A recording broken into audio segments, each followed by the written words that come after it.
respondendo a uma pergunta que me foi enviada pelo meu amigo Naum Sirotsky, que é correspondente da Zero Hora em Israel. Ele diz: sempre me resta uma dúvida sobre o soerguimento do Islã. Deve existir em algum lugar uma forma ou outra de autoridade humana inspirando ou orientando o que acontece. Não creio no Al-Qaeda, nem em Bin Laden, nem nos ayatollahs, que são xiitas, ou seja, cerca de 2 milhões do total de muçulmanos, 200 milhões do total de muçulmanos. E eles, como os judeus desde a destruição do templo, não têm sacerdotes. Muito bem, a dúvida é o seguinte, quer dizer, como é possível um movimento de envergadura mundial sem um centro de comando, né? Como se fosse uma coisa espontânea se espalhando pelo mundo, pela simples força do automatismo. De fato, isso parece um enigma. E este é um enigma que os comentaristas políticos e os analistas jornalísticos não vão entender, do Ocidente, não vão entender jamais. Eles não têm a menor condição de entender como é o processo profundo da guerra de civilizações.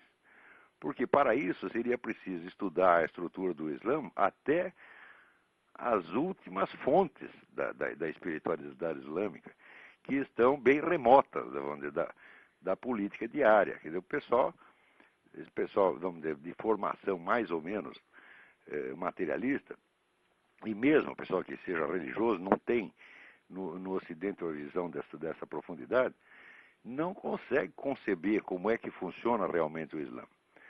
Eles veem que existe as mesquitas, existe o culto popular, que existe ali alguns funcionários das mesquitas, que são a liderança religiosa aparente, e existe, por outro lado, a estrutura dos estados, né? Mas procurando em tudo isso, eles não enxergam um centro. E muito bem, para achar esse centro, você precisa cavar além da superfície. Você não pode esquecer que o Islã está, vamos dizer, povoado de tarikas. Tarikas são organizações esotéricas, organizadas mais ou menos como ordens monásticas, e que se dedicam, vamos dizer, a exercícios espirituais, que são, vamos dizer, um acréscimo às práticas rituais obrigatórias do Islã, que são práticas ditas suprarrogatórias, quer dizer, não são obrigatórias pela lei religiosa, é uma devoção especial que o indivíduo faz se quiser. As tarikas remontam ao próprio tempo de Maomé, né, onde havia um grupo que se reunia para fazer recitações dos nomes de Deus, e alguém perguntou a Maomé o que ele achava disso. Ele disse que eram excelentes pessoas, mas que eles estavam fazendo algo que não era obrigatório, que eles mesmos tinham oferecido aquilo a Deus. Muito bem. Daí se origina uma multidão de organizações esotéricas que se ramificam por todo o Islã. E se você entra numa mesquita e tem ali dentro 1000 pessoas, você pode ter certeza que pelo menos 900 pertencem a alguma tarika. As tarikas não se dedicam à atividade política, mas elas são a fonte profunda, vamos dizer, da unidade espiritual e, portanto, cultural do Islã. E, evidentemente, é lá que tudo começa, né? E essa coisa, vamos dizer, da guerra cultural, no Ocidente o pessoal só percebe a guerra cultural quando ela se traduz em manifestações públicas, se traduz numa expressão politicamente visível. Mas, na verdade, essa guerra começa muito antes, vamos dizer, vindo vamos dizer, de dentro das tarikas. As tarikas são chefiadas por mestres espirituais, chamados sheikhs, né? Sheikh é um título honorífico, certo? Quer dizer apenas uma pessoa mais velha.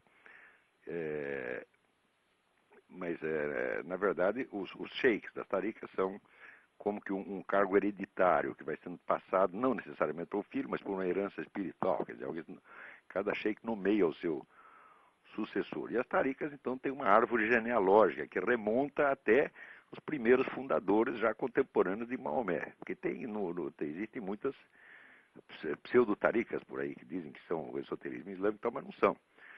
E você identifica isso pela genealogia. Você tem que saber qual quem foi o mestre de quem, remontando isso de geração em geração até o tempo de de Maomé. A força que estas organizações representam no Islã não tem nada de comparável no Ocidente. Mesmo se você for investigar sociedades esotéricas, secretas aqui, elas existem, claro, mas não tem esta profundidade e não tem, sobre a totalidade da população, a autoridade espiritual tremenda que essas pessoas têm. Então, essas organizações, como elas são a base da unidade, a base profunda da unidade islâmica, realmente é delas que vê o comando, mas não de uma maneira direta. Quer dizer, não há um comando estratégico que diz faça isso ou faça aquilo. Tá certo? Mas é dali que surgem, vamos dizer, as ideias e as tendências. E no plano, vamos dizer, da guerra religiosa, guerra espiritual e cultural, evidentemente a ação provém das taricas.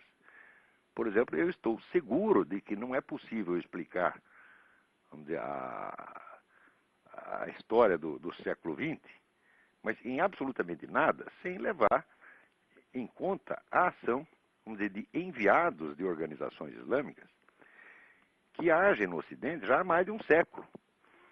E que agem, vamos dizer, exercendo uma influência muito sutil, sobretudo na elite intelectual. Quer dizer, eles não... Antes de vir esse ataque por baixo, que é onde a imigração, esses movimentos, essa agitação toda e o próprio terrorismo, muito antes disso, havia uma ação por cima, através, vamos dizer, da dissolução da elite intelectual ocidental e da sua reorganização em termos islâmicos. Por exemplo, muita gente pode ter ouvido falar do famoso George Gurdjieff, que é aquele líder espiritual, digamos assim, armênio. A função do Gurdjieff no Ocidente foi simplesmente bagunçar a elite intelectual. Quer dizer, ele entra, por exemplo, Gurdjieff, quando chega no Ocidente, né, no começo do século, ele se apossa de inumeráveis líderes intelectuais e simplesmente os destrói espiritualmente, né, e os deixa tremendamente desorientados, abrindo, portanto, um rombo na carapaça da cultura ocidental moderna, né, cientificista, materialista, e abrindo as portas para a entrada da influência oriental, que depois, mais tarde, se tornaria popular com, vamos dizer, o movimento da nova era nos anos 60. Mas a nova era jamais teria sido possível se Gurdjieff não tivesse aberto essa brecha mais de meio século antes, né? Um continuador desta obra de destruição foi um indivíduo chamado Idris Shah, que é um inglês de origem indiana, que prossegue também, vamos dizer, prosseguir um trabalho de decomposição da elite intelectual ocidental, num nível de profundidade que não chama a atenção dos analistas políticos. Por que o analista político vai se interessar por assuntos esotéricos, ocultistas, etc.? Tem gente que se faz de superior a isso justamente porque não entende. E não entende a profundidade do efeito dessas armas na guerra cultural. Agora, ao mesmo tempo que mandava os negros, o pessoal da Tarica mandava esse negro para fazer o serviço destrutivo, mandavam os outros para reconstruir, quer dizer, recolocar em ordem a cabeça dos intelectuais já em termos islâmicos. E nisso se destacaram, sobretudo, duas pessoas, René Guénon e Fritjof Schwann. Então, o Guénon é um sujeito que propõe já em substituição à cultura europeia uma construção integral baseada em doutrinas orientais. Então, quando o Guénon começou a falar essas coisas por volta de 1920, ninguém prestou a mais mínima atenção. Ele fez até uma conferência na Sorbonne com o título de Metafísica Oriental. Acho que tinha 10 pessoas lá, ninguém prestou a mais mínima atenção. Passados 50 anos, mas menos 50 anos, 40 anos, o pensamento do Guénon era o dono, o proprietário absoluto do Departamento de Estudos Religiosos na Universidade de Paris. Proliferando, vamos dizer, a sua influência proliferando, numa escala que no começo seria inimaginável.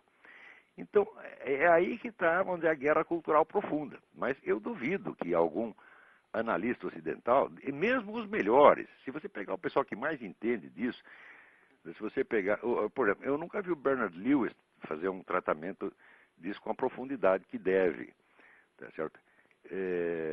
Por exemplo, o Gurdjieff, você tem vários movimentos artísticos no modernismo, tá certo? Que dão a impressão de ser uma criação puramente ocidental, mas não era, era o dedo do Gurdjieff que estava lá. Aqui nos Estados Unidos, por exemplo, o arquiteto mais influente, que é esse Frank Lloyd Wright, que é o sujeito que revolucionou a arquitetura americana, ele era um discípulo do Gurdjieff, quer dizer, obedecia instruções diretas do Gurdjieff. Ele criava, Gurdjieff conseguia criar estilos artísticos, assim, como quem preenche um cheque, ele criava um atrás do outro, tá certo? Quer dizer, é um tipo de, vamos dizer, de capacidade que as pessoas normalmente não imaginam. Isso não quer dizer que eu goste muito desse Gurdjieff, não, mas temos que reconhecer a força tremenda. Então, tudo isto é neste nível, vamos dizer, da unidade espiritual da tradição islâmica que se tem que encontrar, vamos dizer, a tal da autoridade humana, pela qual pergunta com muita razão o Naum Sirotsky, tá certo? Mas quanto mais tempo passa, mais eu vejo que a incapacidade de fazer as perguntas corretas é a grande falha do ser humano, da classe falante. Eles falam, mas às vezes o problema está na frente deles e eles nem percebem que existe o problema, não percebem a questão e não fazendo a pergunta, evidentemente, não tem a resposta. Então, esse mistério, né, desse movimento tremendo, avassalador, né, aparentemente sem cabeça e sem comando, que vai tomando conta do mundo, até hoje não suscitou a pergunta correta. E quando se faz a pergunta, a pessoa não tem a resposta. Não tem a resposta porque a procuram no nível do comando político ou no mais religioso, no sentido mais externo da coisa, e não no sentido do comando espiritual que unifica uma civilização.